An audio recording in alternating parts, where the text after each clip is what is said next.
Yo, yo, yo, it's your boy. You know what time it is, man. It's episode number 99 of the MK podcast, man. Yeah, we're going to keep winning. We're going to keep doing what we're doing. It's your boy, Marky, and pass the mic over to Kane. Let him say what he got to say. And there we go. You already know what we do, man. We back here to start some more game on the ground with more grounds. So just got the pounder ready for the next round. So make sure y'all grab y'all snacks, y'all drinks, y'all eat, whatever the fuck the case may be. And we're going to get right on to it. All right, with that being said, we are first going to be reacting to your boy, Mark the Messenger. Shout out to Mark the Messenger, fair use. And yeah, let's get this going, man. He's speaking some facts, man. And yeah.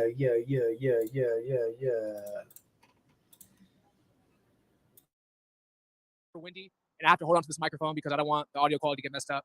But I just told God, by the grace of God, the video will be done. If it's God's will, if not, I wasn't going to be stressed out. But thankfully, everything's working out in God's favor. And as you guys tune in here, make sure you guys like the video, subscribe to the channel. This one's going to be about not being afraid to walk alone, to walk the narrow path, to walk the righteous path with God alone. And this is what comes with it, guys. That's why the Bible says that the way is narrow. And I remember going through this. I remember going through this when I was younger, when I was first walking with Christ for the first time, and it brought a lot of pain, a lot of suffering. Through much knowledge is much grief, through much wisdom is much sorrow. It brought a lot of that. To know that God chose you at a specific time, and the people that were around you, your friends and family. Not to say that they can't be chosen ones too, but at the moment, He only chose you.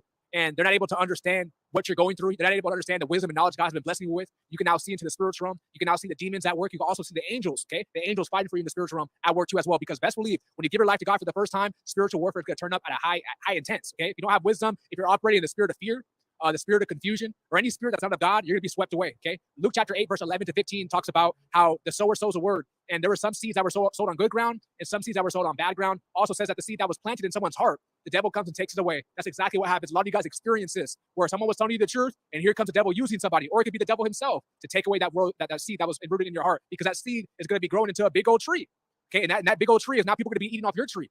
People are going to be eating off your tree. Now you're going to be able to win over souls for God's kingdom. The devil doesn't want that. The devil wants you to stay on his side of the army, okay? The devil wants you to be to be overly religious, okay? He wants you to be operating in just a flesh. Everything is a flesh, okay? That's what it is. That's what we're living in today, guys. So if you guys are not joining in, make sure you guys like the video, guys. Like the video, get it up so other people can see this. I'm going in, guys. You got to walk alone. Don't be afraid. What's up, Rollo? Yeah, like the video. What's up, Castellito? Thank you so much for becoming a member. Thank you, man on the sea. Thank you. So, Kane, what you think so far about what he said? Yeah, I know the scripture he's talking about. I can't remember exactly where, but it talks about how the sower plants seeds along his vineyard, and some of them fall on good soil and grow. Some of them fall on bad soil and don't grow. Some of them grow, but get surrounded by vines. And what that is that people who hear the word of the Messiah, people who hear it and they have hope, but only for a short time, because the devil comes and steals that hope away, because they were never truly rooted in the Messiah and God.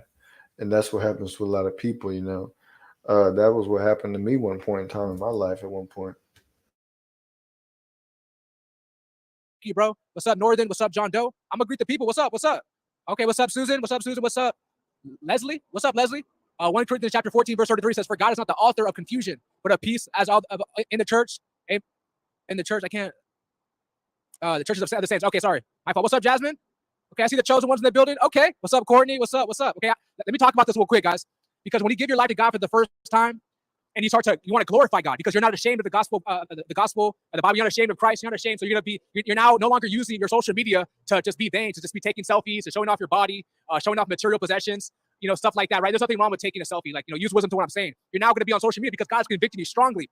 And when God's convicting you strongly and you don't act on it, it brings a lot of grief, okay? God won't give you peace until you change that, okay? So when God's giving that conviction, so, use all those followers you got on social media, use it to glorify Him. And once you start doing that, you start to see people start to change up. Friends start to change up, family. Why are you posting that? Who's this God you're serving of? They're going to try to bring up your past. Guys, these are all demonic attacks. When someone tries to bring up your past, when you first pick up, want to decide yourself to pick up your cross and follow Christ, deny yourself daily, and people just start bringing up your past and throwing all those seeds of doubt and confusion. That's a devil, bro. That's a devil. What you think about that, bro? That's facts, bro. I've heard a lot of conversations of people talking about, yeah, man, I'm trying to get myself better. I'm trying to get myself together. I'm trying to get back on the right track. And I've heard the person that they're talking to, like, yeah, man. And then out of nowhere, they say, hey, remember when this happened? When that happened? It's like they subtly trying to bring up the past of the things that they did when they was off track. So he's not even lying about that. And it's like, dang, man, a lot of people are hoes out here for real. They're hoes being used by the demons to serve their purpose. And the messed up part about it is they don't even realize they're being used like that. they're being subconsciously used. They think they're just having a good time living life, whatever the case may be, but they're blind to the fact that they're actually being influenced by demonic spirits. Devil, and never be ashamed. Never be ashamed, because I'm telling you guys, you keep on doing the right thing, you keep on sowing righteousness, God will reward you. Okay, when I was going through that lonely phase, that isolation phase, what is the reason of you being alone? Okay, now some people could be alone to do self-harm. People could do it for the wrong reasons. Okay, but you also could be alone. You can spend time with God. Now you can read, study to show yourself approved. Okay, maybe some of you guys want to be content creators. Some of you guys want to hit the streets and preach, hit the highways and byways, or maybe you make YouTube channels, TikToks, all these social media platforms these days, Instagram, Twitter, whatever, right? But before you could do that, before you could put yourself in a position to do that, you have to study. And when you're alone, when you're isolated, okay, now you have no longer those distractions. Okay, you're now stronger. Now you're easily able to resist those temptations. Okay, you're now able to resist those temptations, and you know that even though you're resisting the devil, he's still attacking. But you know the word that says, "Submit yourself therefore to God, resist the devil, and he will flee from you." So in due time, the devil's gonna leave you alone. And see, when the devil leaves you alone, you're gonna notice that all your friends are gonna leave you alone too. They're not gonna, your so-called friends, right? They're not gonna hit you up no more. Now, some of your friends, they're not hitting you up no more because they respect your walk. And they respect that you're trying to live for God, and they're still living in sin. And they don't want to drag you along in it. So they'll distance themselves from you, not in a negative way, because maybe they're not strong enough. And like I said, guys, God calls people individually. He doesn't just call everybody. Okay, Many are called, few are chosen, man. That's 100% facts, man. All of a sudden, when you start doing things and you stop doing things, all of a sudden you don't hear from certain individuals, and they might not even know that you have stopped doing something, but whatever is using them knows. So that demon that's possessing them or putting that spirit upon them knows that you can't be of use anymore because you're walking with God. And it just seems like people randomly disappear out of your life. It's almost like when you go doing a bunch of cardio, and then when you get off the treadmill, you just feel way fucking lighter, and you don't understand what exactly you lost. You just know that a bunch of weight fell off. You know what I'm saying? What do you think about that? That's facts, bro. When I quit smoking and drinking and doing all that stuff, there was a lot of people that I stopped hearing from who still wanted to do it. They're like, "Hey, man, I'm trying to go to the lake. I'm trying to have some beer, man. I'm trying to smoke some weed. I'm trying to have some fun." And after I stopped doing all that stuff, I stopped hearing from them. And you hit them up, and excuse me, you hit them up, and they make up every excuse in the book not to hang out with you because you're not doing the things that they want to do no more. They see you as boring, as lame, as, "Oh man, you ain't this, man, you ain't that, man, you boring as hell, man. I don't," and all this other bull crap. So yeah, he's speaking facts. People stop hitting you up whenever you start doing what you're supposed to do. Facts, man. There's a lot to react to, but that's what I chose for today. I know we talked about doing some more of the Andrew Tate situation. Also, Tristan did a cigar meeting, so that'd be cool to cover too, but not today. So, Kane, what you got to bring to the table? Man, I want to talk about people who sit around and think that they're entitled to anything and everything. Because let me tell you something, boy. I be wanting to slap the shit out of some people. Uh, at the store today, I there was this chick there. I guess she worked there or some shit, and I don't know if it was her boss or somebody else that was talking to her, telling her what she needed to do, and she was like, "I don't do this. I don't do that. Um, I just," and it's like, dude. First off, what this is my thing, bro. When you apply for a job or something, or you ask to work somewhere, and you're not doing what they're telling you that you need to do, why the fuck are you there in the first place, anyways? I never understood this mentality this generation has of "I deserve everything" without working a single bit for it. It pisses me off to the max. Now, obviously, it was none of my business, so I didn't say nothing. I just kept it pushing. But I'm thinking to myself, man, this generation is fucked that they can't even work a basic ass job and get paid. If they sit around and think that they deserve everything on their lazy ass handed to them on a fucking silver platter, and it's a damn shame, bro. Because when I was working, I had to do the shit that I was supposed to do. Otherwise, I would have lost my job. Nowadays, it's like, come on, bro. Nowadays, it's like people get away with so much shit because they're afraid of uh meltdowns and shit. All this bullshit, eggshell, walking on eggshells. These my feelings this, my feelings that, my fucking safe space is broken. All this other bullshit. Nowadays, people get away with anything, and it's like, well, fuck. What's the point of you even existing if you're not gonna do what the fuck you're supposed to do? Yeah, man, entitlement is a disease, man, and people that feel that way, that, "Oh man, I deserve this just because that and this and that and that," man. I think that you should honestly turn around, bend over and let a donkey kick you in your ass because you acting a fool of yourself. And yeah, man, I don't like people that feel entitled. I like staying away from motherfuckers like that, man, because the truth is their thoughts and their paradigm and what they think, no, it ain't rooted in reality. It's rooted in a virtual world. Yeah, they might as well put a fucking ice cream cone on their head and start running around this bitch like fucking Rainbow Dash. Yeah, man, they might as well identify as a fucking corpse at that point if they're not gonna do nothing, man. Like, just become a hump in the ground. But with that being said, man, unless you got anything else to talk about, I think that's pretty much it. Well, that was pretty quick. So I'm gonna run a few minutes of the Tristan Tate cigar meeting, and then we can go in and wrap it up. I bet.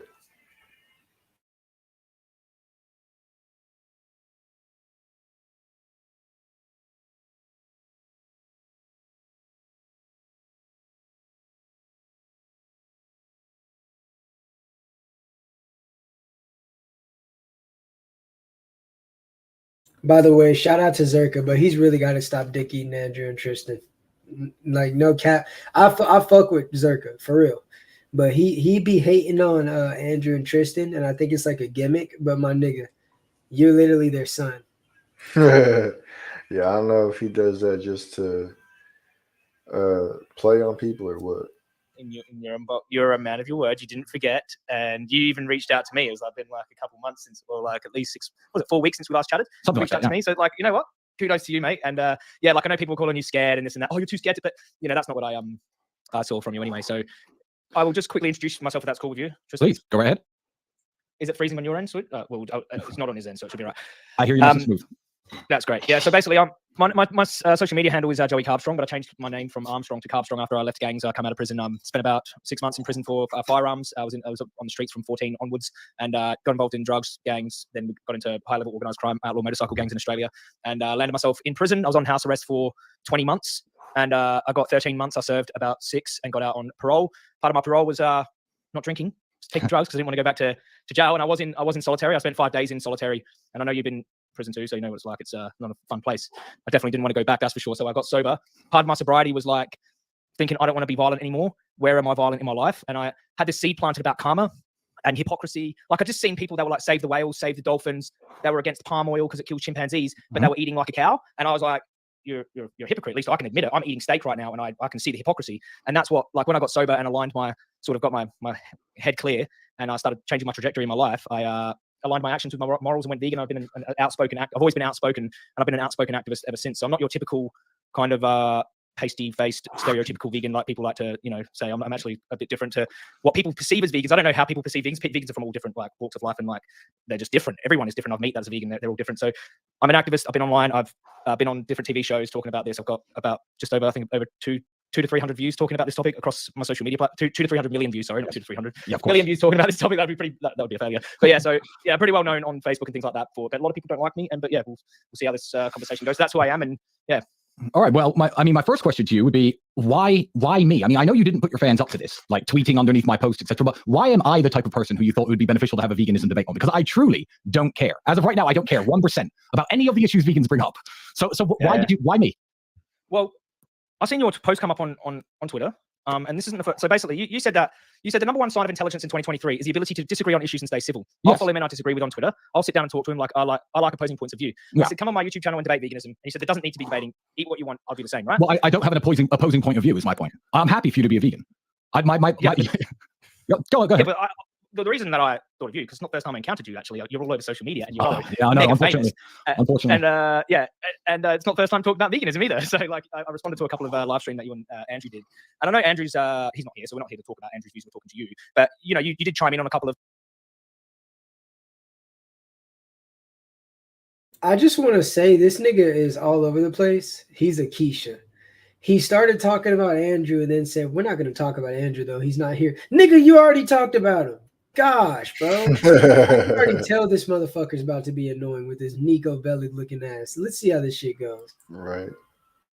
Of times when Andrew was talking about his problems with vegans and vegetarians or people that Bilal Muhammad looking ass, respect them and things like that. But then you were talking about the problem with veganism and talking about how vegans not only kill more animals, they are also shouldn't expect everyone in the world to be vegan. And you talked about the Messiah that live stream. So yes. that might have been just a small talking point for you, but obviously the big movement I say it was a very small talking point for me. And obviously on my last live stream, if anyone saw, I was making a bunch of jokes about Irish people, and my Irish friend was sitting here with me. So it's not something exclusive that I do to pick on the vegan community. I like to have a good laugh at everybody. I think that's how we, stay friendly. I make jokes about basic all the things I am, certainly. So if the vegan community, obviously watched that and took that personal, then good, because I guess now here you are speaking to me. But what's the debate that we could possibly have? I see a discussion, but what's the debate? Well, it depends. It depends on what you think about this topic, because we can get straight into it if you want. Like I thought we might. There's plenty to debate here, because you obviously think it's like, judging by the way that you live your life, like it's completely morally justifiable to have animals endure a slaughterhouse so they can give their body. Like so if you believe that, then I don't believe that. I believe it's not justifiable. Okay. I don't think we have any morally justifiable coherent moral reason to do this to these non-human animals. Okay. And you believe it's totally fine and you don't care. Absolutely. So I think that is a point to debate. Do you hold any religious beliefs before we start? That'd be interesting. Or are you an atheist? No, I don't. I would be. I don't claim to know everything about the universe. I'm more agnostic. I don't know, but I do lean towards. It's a very bizarre world we live in, and it's very hard for me to come to terms with it being a cosmic accident. But at the same time, I've had some spiritual awakenings in my life through my hard journey and violence and pulling myself out of addiction and things like that. And I've sometimes felt like someone was watching over me. But to say that I'm practicing some kind of religion, I don't think so, no. Understand, because I feel like a lot of the hard lines that people are scared of debating these days, I mean, there's lots of different debates on LGBTQ rights in the community, etc. And people who are, for example, Muslims will have their hard lines on it and say, well, my religious belief is this, you shouldn't be questioning my religious belief. I myself am an Orthodox Christian. I believe in Jesus Christ. I believe in the word of the Bible. And the Bible makes it very, very clear that man has dominion over animals. It tells us which animals we can and which animals we can't eat. And I don't understand how any man could argue with a Christian about that. If I say God's word is final, where would you come in and oppose me? So you eat meat because God told you it's okay? Is that you never said that before? No, I love meat. I absolutely love meat, and I don't feel any duty towards the animals that are killed for my meat, just like any other predator in the world doesn't. I don't believe when a shark eats a seal or eats a human that a shark has done anything morally wrong. I don't believe the shark needs to be reprimanded. I don't believe the shark is evil. So like any meat-eating creature on Earth, I don't feel sad for the prey that I consume. Okay. And I don't know why I should. Well, I mean, we can unpack that for sure. I mean, first of all, God says it's okay. Is one, like, it was written in the Bible, basically, or written in the Word of God, that God gave permission to eat certain animals and not others. That is in the Bible. I'm just saying, how would you counter that argument? Because people don't like to go against people's religious hardlines. And this isn't a religious hardline. I just want to know what you believe. But I want to know what you believe, Tristan, because there's a lot of people with different beliefs out there. But I want to know, because I'm really interested in, because I've been following you, I've been watching him. Maybe I don't know if you've been watching anything that Bitch, that is what he believes. See, motherfuckers they question every other religion but God and Jesus Christ. Right. I mean, they don't question every other religion, but they choose to question Christ. What do you think about that? I think it's goofy, bro, and I think the reason why they don't feel the need to question them other religions is because they know the other religions are fake already. So they know they don't got to question them. But I think that's the spirit, the evil spirits behind those people that are having them question God and Christianity, so to speak, more so than any other religion. Because I mean, I don't ever be seeing no religious debates about Islam or Hinduism or Buddhism or any of that stuff. It's always Christianity that gets debated the most, which is crazy to me. You know, I guarantee you that if you were to try to debate with somebody from a Muslim background, they would probably shut it down pretty quick. You know, they'd say, no, this is the truth. This is what I believe, and that's the end of it. I don't know, dude. It's crazy how Christianity is, or the Bible, so to speak, is always the one religion to get attacked the most. Facts. I talk about it, whatever. I've been watching a little bit about you do care. I saw you on You Piers do Morgan. care. Yeah, Piers Morgan pretends like he doesn't care. Like he cares. He thinks he cares about bees and all that sort of shit. He doesn't. No one cares about bees. I mean, no one cares about bees. Is it still coming through? It's working. I'm seeing no delays here. We're going on my rumble stream. I lost you after bees. I lost you after bees. Yeah, I don't care about bees, and I'm not going to pretend that I do care about bees, because that would be a bit stupid if I sat here and said, "Oh, I care so much about bees. How can you eat this food that kills bees, etc." I don't care about bees, but I don't care about the other animals I eat either. Okay, so because you said I do. You said I do care. I said you do care about many other issues. That's what I said. You do care about many other issues. Indeed, you care about human beings, and you care about other animals. And so you're not just a heartless person who lacks empathy and doesn't give a shit about anything. Because I used to be around people like that. I used to be around true, cold psychopaths, like in the gang world, and that they did not care about anything. There was a couple of them, and you just knew they don't care. You've probably been around them too. Well, I've never seen that type of person. No, and I care very deeply about humanity and other people. But I don't think that extends to the animal kingdom. You do? Well, I don't know why you would give a bunch of money to a dog charity if you didn't care about non-human animals. I love dogs, but if you wanted to eat your dog, I would not have a problem with you eating your dog. Would you have a problem with me eating a dog from the charity? Well, that would be my dog. And I'd have a problem with you coming into my garden and eating from my apple tree, even though they're just apples. They're my apples. That tree's in my garden. So when people say, oh, would you have a problem with me eating your dog? Yes, I'd have a problem with you eating my dog. But there are lots of people all over the world that eat dogs all the time. And that's where we're going to wrap it up. But, bro, that's facts. Like, dude, you do what the fuck you want to do. I might think you're weird for it, but, dude, as long as you ain't fucking with what I got going on or actually hurting a human, bro, I don't give a fuck what you eat. Now, I don't believe people should be killing and eating dogs, but, nigga, just see, we live in a time where everybody wants to be in everybody's business, and that's what makes shit awkward. That's what makes conversations awkward, bro. Him caring about animals does not mean him fucking saying that he likes eating cows and steak and shit like that does not make him at the same time say that it's okay to eat fucking dogs. And see, this is why I know that they don't know anything about the Bible, bro, because in the Bible, it even glorifies eating certain types of meat. It doesn't glorify eating dogs because dogs will eat anything. You see, they sit here and they make this up, bro, but at the end of the day, it just shows that they're very inadequate with scripture knowledge because the scripture explains why we are to eat certain meats and why we're not to eat certain food. This bald Bilal Muhammad looking fuck doesn't know what he's talking about, and it shows. What do you have to say? Last words on this. That's facts, bro. One thing I wanted to point out was the fact that Tristan acknowledged the kosher laws and the unkosher laws. He's the first person that I've seen on social media who actually acknowledges those laws, who believes in quote unquote Christianity. Because most people who say they're Christians, most people who say they go to church that I met, they always eating pork, always eating shrimp, always eating all that bullshit. But Tristan acknowledged the fact that there's kosher laws, so I want to give a shout out to him for that. But no, man, it's like when he brought up the point of the shark eating a seal or whatever, and how it's not, nobody condemns a shark or nothing like that. The shark doesn't need to be reprimanded. I was like, damn, that's 100% facts, bro, because a shark is doing what a shark is supposed to do. And us eating meat is us doing what we're supposed to do to survive, you know? And it's crazy to think that this fool came out of prison. You would think that him getting out of jail and shit, he would want to eat a steak, but instead he decides to go vegan. That's gay as hell, bro. Gay as hell. So with that being said, if you're a vegan, congratulations. But if you think that you're going to take my steak away, if you think you're going to take my ground beef, well, bitch, you better be ready to take your own life too, because you're going to become a hump in the ground. So with that being said, Kane, what you got to say before we get out of here? That's a fact, bro. I remember seeing a clip one time of a whole bunch of vegan activists going into steakhouses and fucking that shit up over vegan awareness or animal abuse awareness, whatever the fuck it was. I thought it was so fucking stupid. Man, this conversation got me wanting some damn lamb chops now. But with that being said, make sure y'all share with your friends, your families, your mummies, your aunties, grannies, and everybody else that y'all know. With that being said, you already know what to do later on. We're going to be live at our normal time, so make sure y'all go tap in. Deuces. And y'all stupid assholes getting the outro tonight.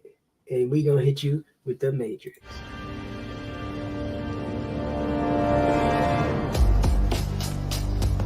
The Matrix is a system, Neo. That system is our enemy.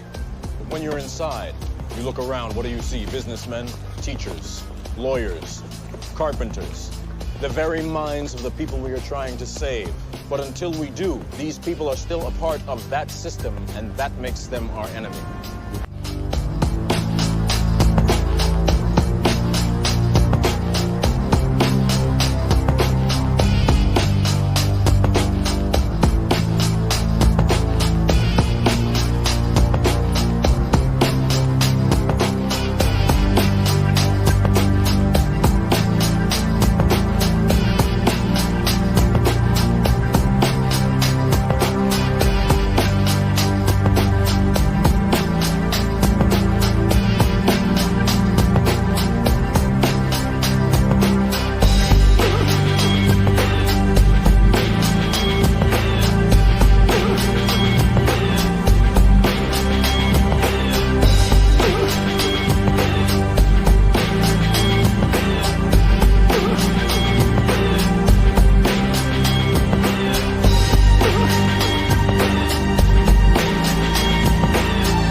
Peace.